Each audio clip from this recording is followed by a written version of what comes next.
going on, good people? It's Iceberg. Happy Wednesday to you. It's hump day. First Wednesday of the year. Midweek check-in. How you doing? How's your mental doing? Have you taken any time out for yourself yet this week? It's first week of the year, first Wednesday. We're only a couple days into the year. Have you taken any time for yourself yet? Are you doing anything to protect your mental health differently this year than you did last year? How you doing on those quote-unquote resolutions that people like to set? Are you still sticking with that? Better yet, how are you doing on your weekly goal? We just talked about it yesterday. We talked about setting goals instead of these resolutions, because what are you resolving to do actually with a resolution? Who knows? And a lot of people just let those things go. But if you set yourself some more goals that are actually attainable, something that's reasonable, something that you actually have out there in front of you that you really want to go get. I talked about, some of my goals yesterday, but if you have that out there in front of you, kind of like that carrot out there dangling that you're chasing, but it's a goal that you set yourself, it's something that you are more likely to continue to strive towards, rather than a big time resolution and you may not be seeing the results immediately, so you let it go. Like those weight loss resolutions and going to the gym and all of that stuff. If you're not seeing those gains immediately or the weight loss immediately, you might let it go. So, how are you doing on your goals this week? Have you taken any time out for yourself to protect your mental health, to do things to make sure that your mental health is going to be in a better state at the end of 2024 than it was at the end of 2023? We know that 2024 is an election year. We're about to get bombarded. It's probably already happening in some places. We're about to get bombarded with political ads for the next 9, 10, 11 months. They're going to be talking all kinds of crazy about each other on TV. We're going to just be getting blasted with all of that stuff that's going to try to be putting us against one another, making us come out on opposite sides of issues, and really making people not the way they normally are the other 3 years when we're not worried about elections. And, the big time elections with the president and all of that on the line. So what are you doing to take care of your mental health? We already know that it's probably going to be a trying year mentally. So we need to be proactive about getting out in front of it and doing things to take care of our mental health now, so we are strong and prepared as all of these arrows and barbs come at us trying to attack our brain and make us sway to one side or another on a political issue. So make sure you got your goals intact. You got your goals out there. You are chasing your goals. It's something that is attainable, achievable.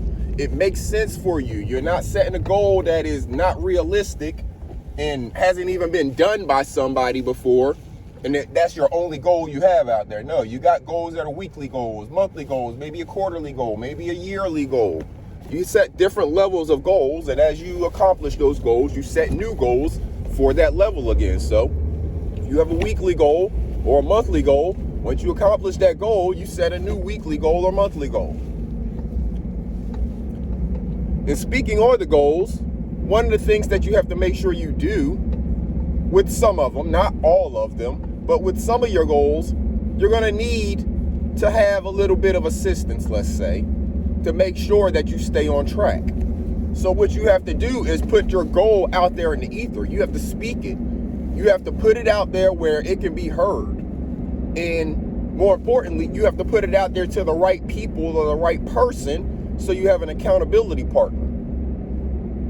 One thing that a lot of us fail to do when we are trying to strive for something, you're trying to achieve something, is get an accountability partner. So let's go back to the thing of working out. And working out and going to the gym stuff is not anything that I even enjoy doing. But what I do know is that if you have a workout partner that's depending on you to be there at the gym at whatever time, whatever days y'all go, let's say y'all go to the gym together 3 times a week. Both of y'all need the same type of workouts. So y'all decided to be workout partners. Now y'all are holding one another accountable to not only show up, but give your best effort when you're there in the gym. So you're not, going in there and just halfway doing the stuff or underperforming, not, putting enough weight on the bar or whatever the case may be. You got somebody that's there. They know what you're capable of doing because they've been working out with you. and they know how you should be gaining, little by little, just like you know how they should be gaining. It's vice versa, because you all are each other's accountability partner.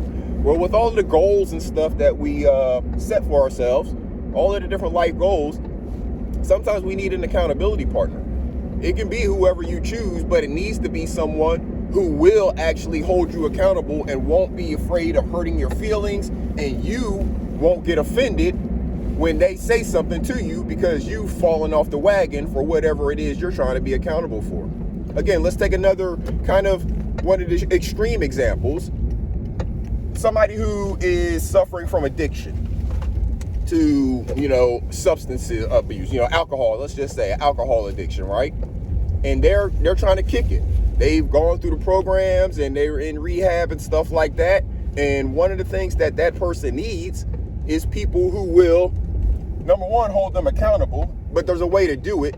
But number two, you got to support a person as well. So if you have a person, for example, who is trying to fight addiction to alcohol, having a party and everybody drinking alcohol around them is probably not the best idea, It's probably not the most supportive thing to do for that person, to have a party where everybody's drinking alcohol and everybody knows that they're trying to not drink alcohol, So having your accountability partner who knows what it is that you're doing, going through, dealing with, that's a person that you can come back to and lean on and talk to whenever you are dealing with a struggle, maybe for trying to achieve the goal that you're, striving towards.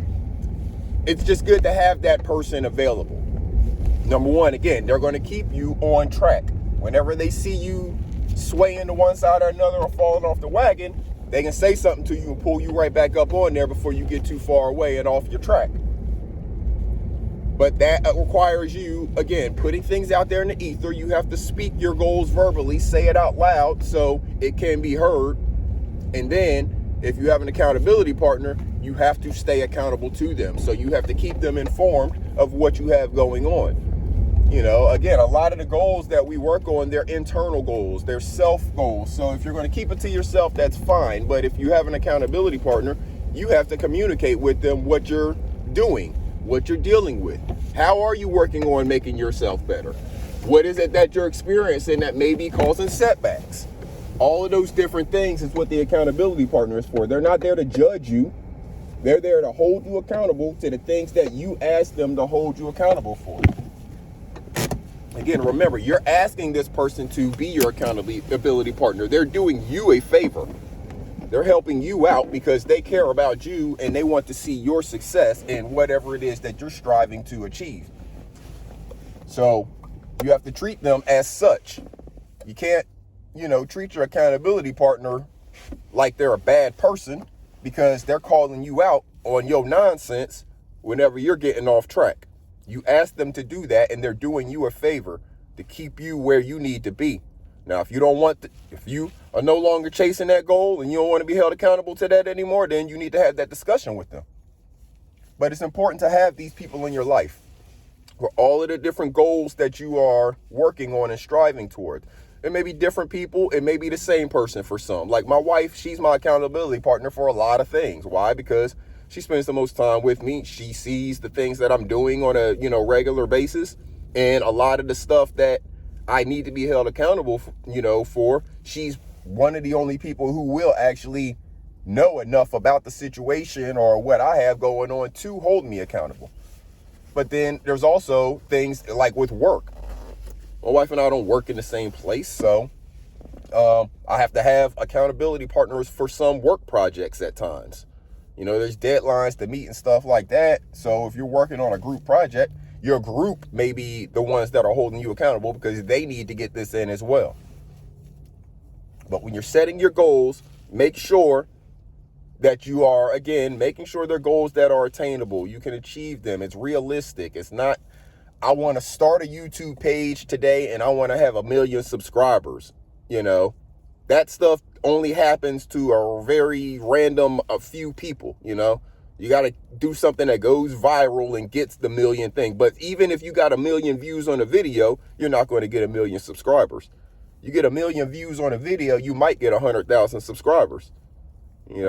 So You got to be realistic in setting your goals and what you want your goals to be, the time limits you set for them, the different benchmarks that you're setting. That's another thing with your accountability partner. When you set a goal, you kind of need to have a real discussion with them. You can't just say, I want you to hold me accountable to this, going to the gym. Okay, why are you going to the gym? I can't just hold you accountable to going to the gym every day, because you could be going to the gym and not even actually getting any benefit out of it. Are you going to the gym to lose weight? Are you going to gain weight? Are you going to gain muscle, gain strength? Why are you going to the gym? So it needs to be more than that. You need to have, all right, I need you to hold me accountable to going to the gym. I also need you to hold me accountable to trying to put on, let's say, 10 pounds in the next 3 months or 2 months, whatever it is, I don't know, or losing 10 pounds in the next 30 days. Whatever the case may be, whatever your goal is that you set, you have to actually have benchmarks on there as well. So if they know you're trying to lose 10 pounds in 30 days, then at, 10 days, where are you? Maybe we check again at 15 days or at 20 days. Where are you? Okay, now we're at 30 days. Did we hit this goal? Do we have more work to do in that last couple of days? You're going to have to check along the way. It can't just be, all right, check back with me in 30 days, because that's the end of the goal. You're not holding them accountable if you're just checking back at the end to see if they accomplished it or not. The point in holding somebody accountable is checking along the way, making sure that you're continuing to encourage them to strive towards whatever their goal is. We have our kids, our babies, they're in college, right? And that first year, freshman year of college, may be rough, because it's not like high school. The teachers aren't the same. Your professors are giving you assignments. They're telling you when it's due. That might be the amount of instruction you get, tell you where to find the information, and you got to go out there and do it yourself. Whereas in high school, they hold your hand along the way. Your teachers in high school may be your accountability partner, because they're checking on you. They're making you turn in drafts and stuff like that.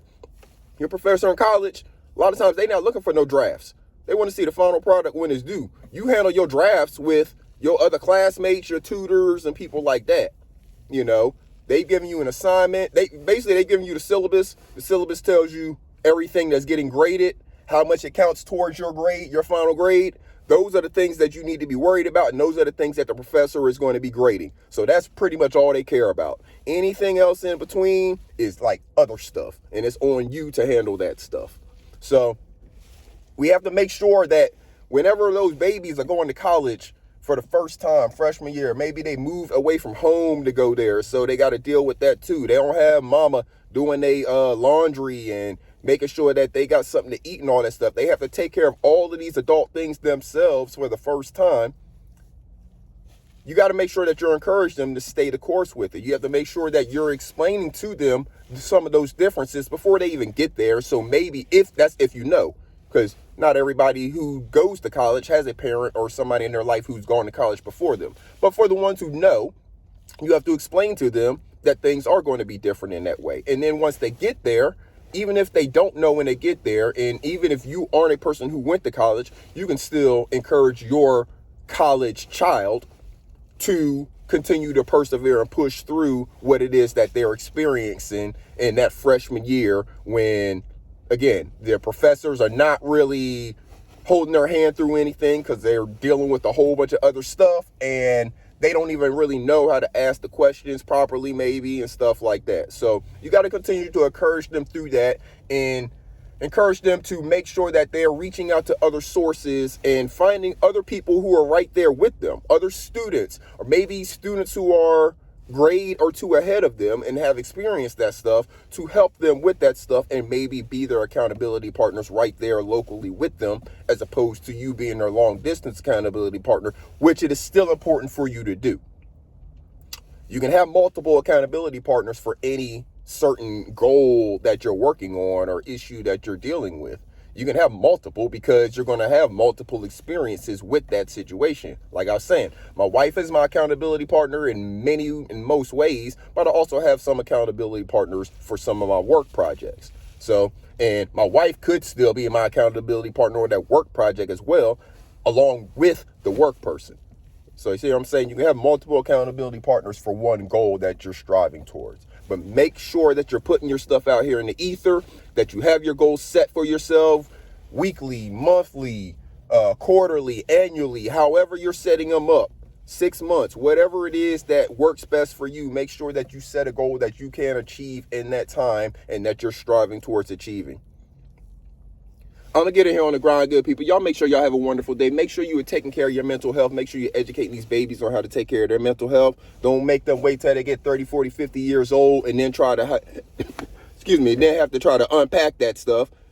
Let them go ahead and know how to process it now when they're young. They can deal with it then and not have it on their brain later on, so they can go out here in the world and not have all that weight on their shoulders and go do great and wonderful things. Y'all make sure y'all have a wonderful Wednesday.